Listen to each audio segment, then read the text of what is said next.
Thank you very much for the opportunity. I'm going to talk on emerging oil countries in West Africa and how they are making efforts to turn what we call the case of oil into sustained and inclusive development for their people. Ghana, as some of you may already know, discovered oil and gas in commercial quantities in 2007, but production actually started by the end of 2010. And to date, just a month ago, the Jubilee partners produced the 100th million barrel of oil, which was celebrated in some parts of the country.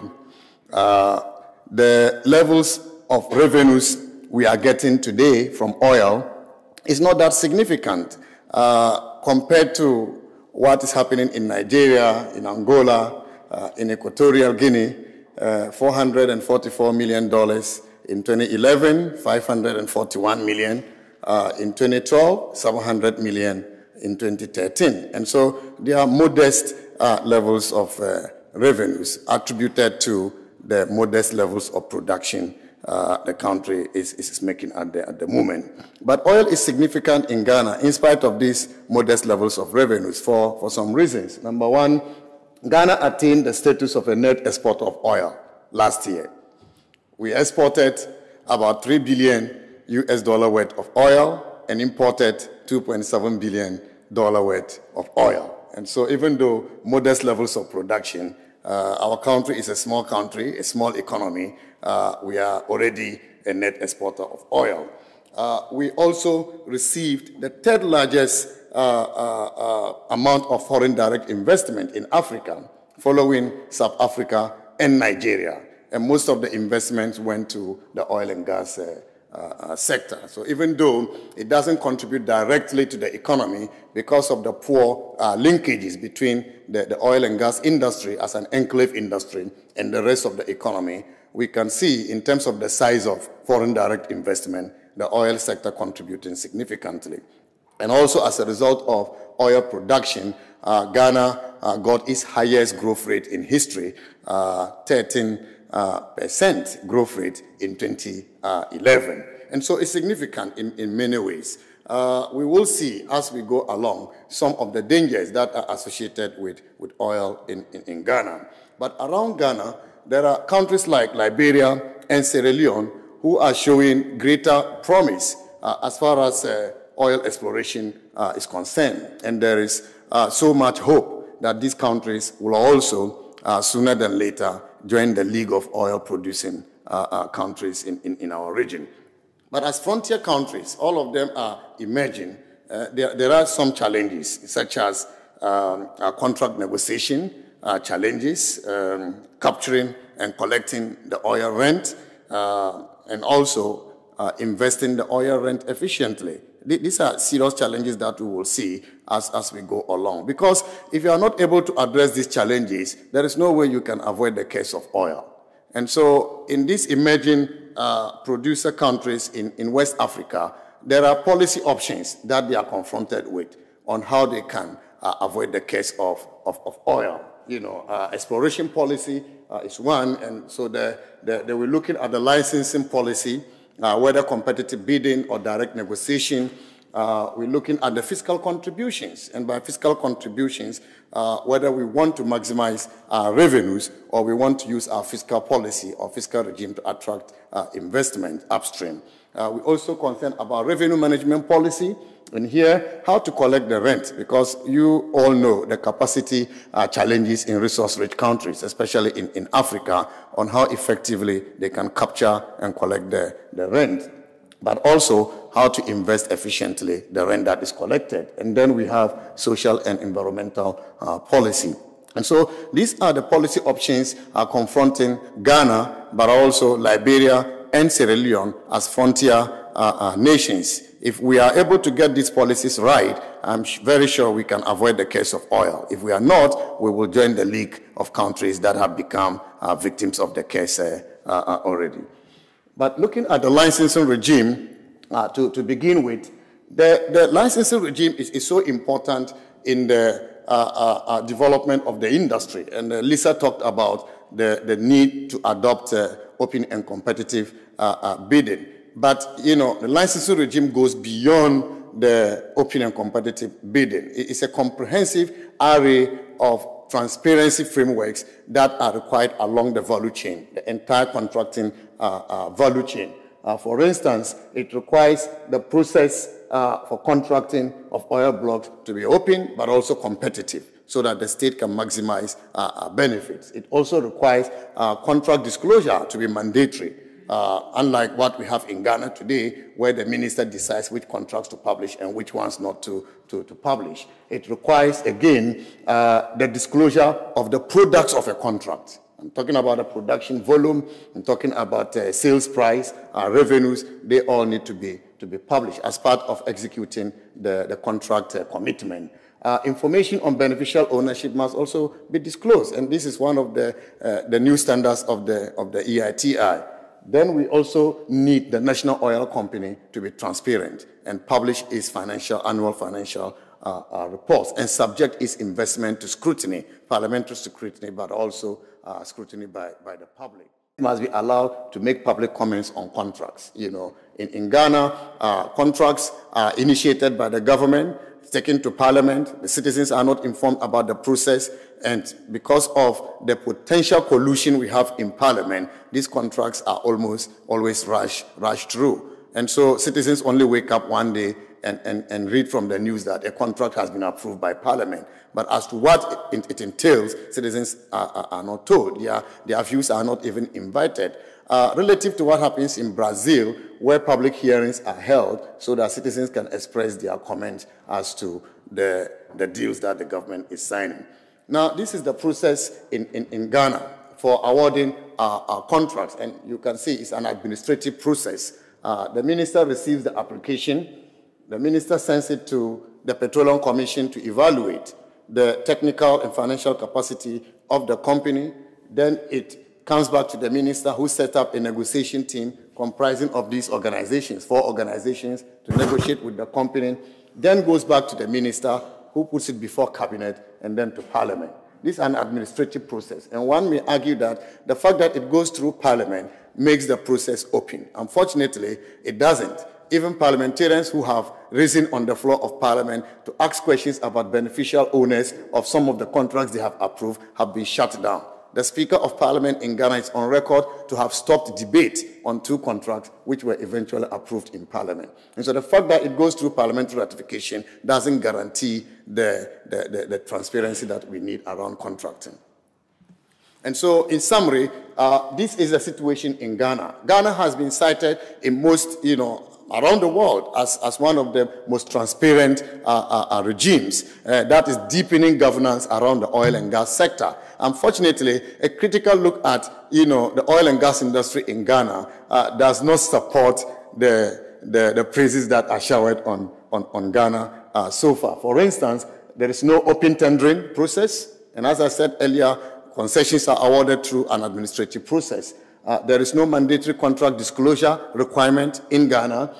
There is no requirement for the disclosure of beneficial ownership information in Ghana. We have extensive confidentiality clauses in our contracts.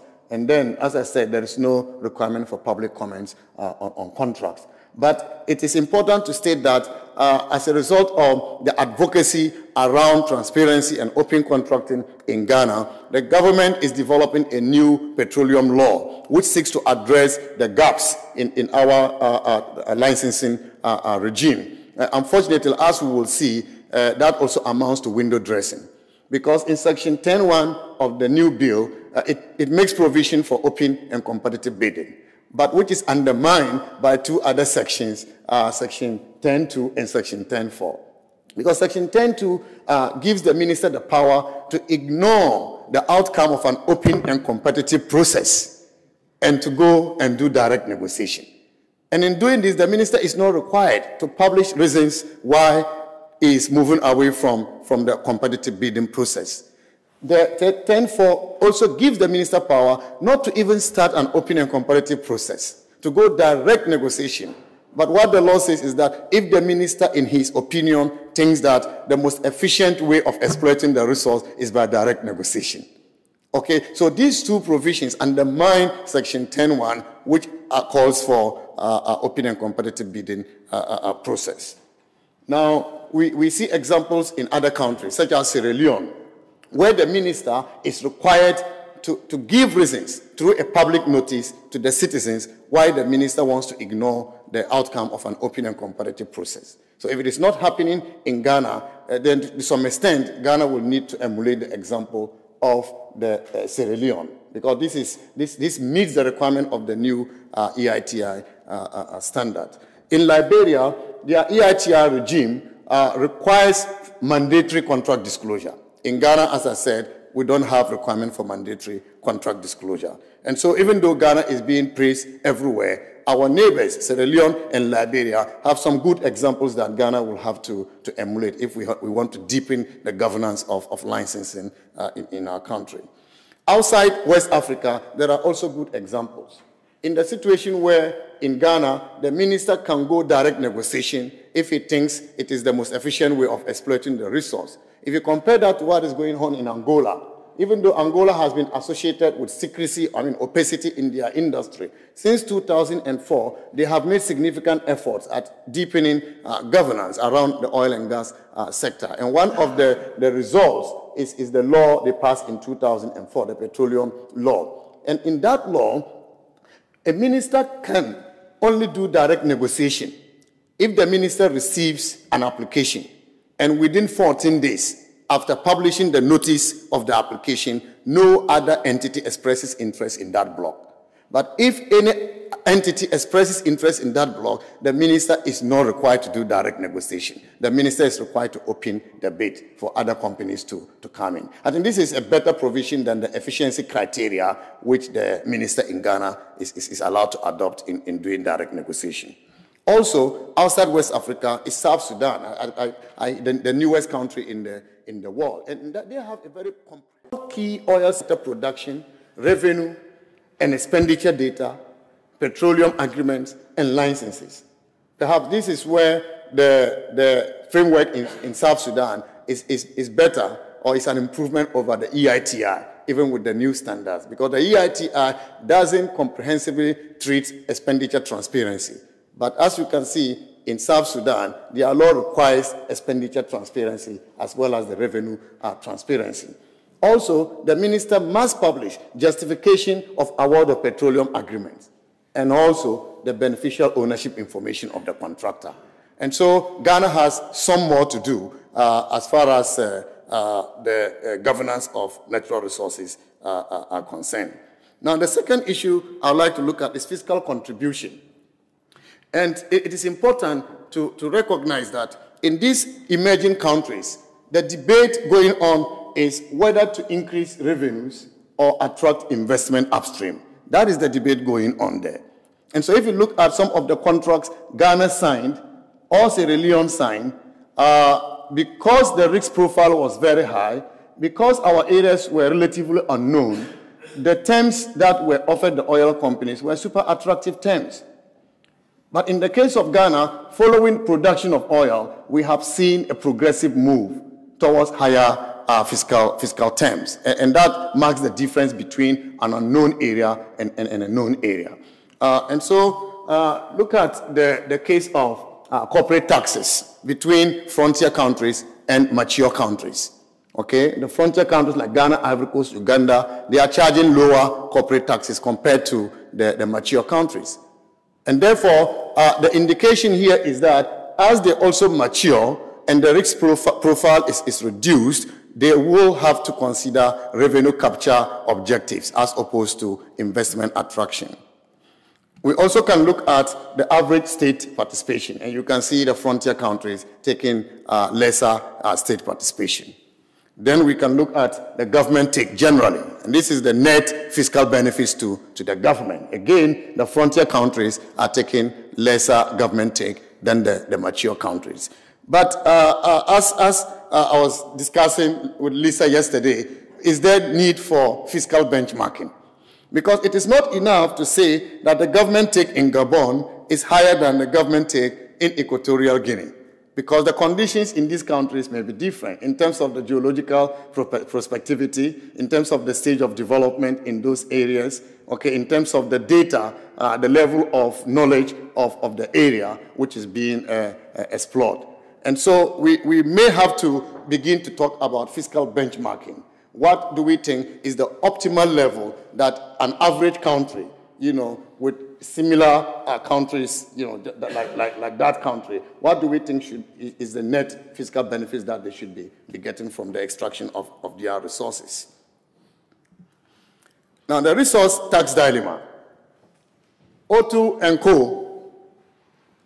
states in a World Bank research that in matters of mining taxation, governments rarely believe that companies pay too much tax. Companies rarely believe that they pay too little tax. And citizens rarely believe that they actually see tangible benefits from the taxes that are paid. That is the dilemma. And so how do we ensure that we balance this interest, the interest of the companies, the interest of the government, and that of the citizens? In Ghana, for instance, there is a hue and cry about how much we are getting from oil. But it's not just in Ghana. In many other countries that have gone through Ghana's experience, at some point, their citizens had to put pressure on them to move away from the investment attraction objective to revenue capture objective. And different instruments and mechanisms were used by these countries. Changes in legislation, such as Ghana is doing. If you see the new law we are passing, it proposes fiscal reforms that are, of course, higher than what we have in our old law. Nigeria's petroleum industry bill has similar provisions, and Liberia as well. Some are using the bid system, others are creating higher level of state participation, and others are introducing new taxes. Ghana doesn't have capital gain tax in the oil and gas sector, but in the new law, we are introducing the capital. So this is in response to the cry by citizens for the country to move away from the investment objective to the revenue capture objective. But that is dangerous because in Ghana, where only 20% of our hydrocarbon basins are licensed, you need to be able to attract investment. So balancing your investment objective with your revenue capture objective, I think, is the surest way to go. And this is why some countries have what we call additional oil entitlement or windfall taxes, which ensure that they capture more of the revenues as profit increases. Now, the next issue I'd like to look at is how do we then turn the revenues into long-term sustainable development? And this is by Robert Solow, that someone must always be taking the long view. They must somehow notice in advance that the resource economy is moving along a long path that is bound to end in disequilibrium of some extreme kind. If they do notice and take defensive actions, they will help steer the economy from the wrong path toward the right one. This is about how to invest our revenues efficiently to contribute to medium to long-term development of the country. And here again, there are policy options. While some countries are concerned about consuming, others are concerned about using their revenues to build the capital stock. There are others who are also concerned about saving in financial instruments in order to meet intergenerational equity considerations. And so there are various options that are open to different countries. In Ghana and Sierra Leone and Liberia, their laws are pursuing all these three objectives at the same time. Because apart from spending part of the money that is coming from this resource in the budget, they also have stabilization fund, which is to be used to stabilize the budget against fluctuations in crude oil prices, but also Future Generations Fund. In Ghana, we call that Heritage Fund, which is not to be spent until the oil and gas resources are depleted. But some challenges and pitfalls, largely three of them: capacity to negotiate oil contracts, capacity to collect oil revenues, and capacity to spend efficiently. Now, in terms of contract negotiation, what is happening in Ghana is so worrying. Ghana is giving many contracts to companies without experience, to companies that do not have financial base. But what is happening is that politicians and the friends of the politicians are rather using these companies to enter the industry. Our law requires local participation.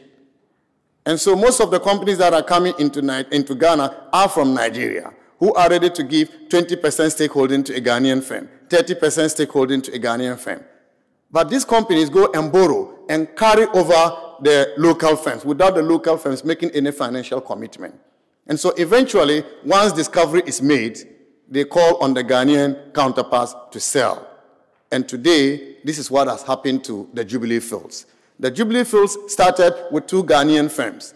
After discovery, the 2 Ghanaian firms were asked to sell. EO Group sold to Talo Oil, and then Sabre sold to Petro SA. So to date, we don't have Ghanaian participation in the producing Jubilee Field in Ghana. And these are mistakes that we are repeating by giving oil contracts to Minos. In terms of negotiation, again, Ghana negotiated a contract with Kamak Energy, a Houston-based company, and these were the fiscal regime. This was celebrated in Parliament. After Parliament approved the contract, they were all over on air, on TV, on radio, celebrating this contract, that it made significant fiscal contributions over previous contracts, which was true. What Ghana did not do was to evaluate the contracts awarded to the same company in different countries, frontier countries like Ghana's. And so my center did an analysis of a contract given to the same company in Kenya in 2012. Now, the difference between the block in Ghana and the block in Kenya is that the block in Ghana is relatively known. It was relinquished by Talo Oil, and there is significant data already acquired on that block. And so the risk levels are lower. But capacity to collect revenues. In Ghana, we have difficulties collecting or even assessing the tax liability of the oil companies. The oil companies are allowed to do self-assessment, and the government just takes what they do without any special audit. And so the effect is that in 2011, when the government projected to receive $402 million, as was captured in the budget, we received nothing. In 2012, when we were expected to receive $239 million, we received nothing. So our capacity to collect is a problem. Finally, our capacity to spend efficiently. We received $700 million in 2013. Now, we have done a study at our center which indicates that if we were to spend this money on roads, school blocks, tractors, and fertilizers, if we were to spend the money on these projects, we will be able to get 800 kilometers of asphalt road, assuming 40% of that money was spent. 20% on school blocks should give us 4,000 school blocks. We have 3,000 schools under trees. And if we spend 20% of the money we got for 2013, we should be able to wipe out all the schools under trees with some surplus. If we spend 20% of that on tractors, we should be able to get 20 tractors for farmers. And that would have increased the farmer-tractor ratio by about that will reduce it by about 30%. If we spend it on fertilizer, 20%, we should be able to supply 6 million bags of fertilizer.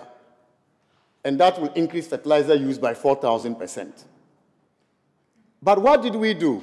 We rather decided to spread the money thinly across so many thousands of projects. For instance, 48 million Ghana cedis, which is $28 million at the time, was spread over 63 road projects, covering 2,114 kilometers. And so the average allocation per kilometer was $11,000 against the official cost of a kilometer of asphalt of $370,000. And so granted that we maintain this rate of disbursement, it would take each of these projects not less than 30 years to complete. And this doesn't amount to efficient spending of the oil money. We are spending the oil money in the office of the president, when we should be investing this money in education, in roads infrastructure. We should invest it in tractors and fertilizer. So this is how we are spreading. So small, but how many? 16 ministries got the money in 2011, in 2012. 15 ministries got the oil money in 2015. In 2013, we made so much noise and the minister reduced it to 6 ministries. But you take each ministry The allocation given to them was also then spread thinly across so many projects. And so the effect is that most of these projects suffer cost overruns and time overruns. And therefore, Ghana doesn't drive value for money in the use of oil revenues. And so, in conclusion, these resource-rich countries, the emerging countries, can avoid the curse of oil. However, it is too early to say that they are already experiencing the curse, but they can get it. And what, in my view, can fast-track their move towards the curse are two factors which they are currently experiencing. The first one is the governance curse, because Ghana, Sierra Leone, and Liberia are all associated with poor institutional quality. Ghana is somehow better, but there are serious challenges. Poor regulatory environment, increasing vested interest, weak parliament, wrong investment decision, corruption, and so on and so forth. And so, yes, it is possible to avoid the curse of oil, but we have to address the institutional, regulatory, and public financial management systems in our country to ensure that we translate the resources, these non-renewable resources, into tangible development outcomes for our people. I thank you very much.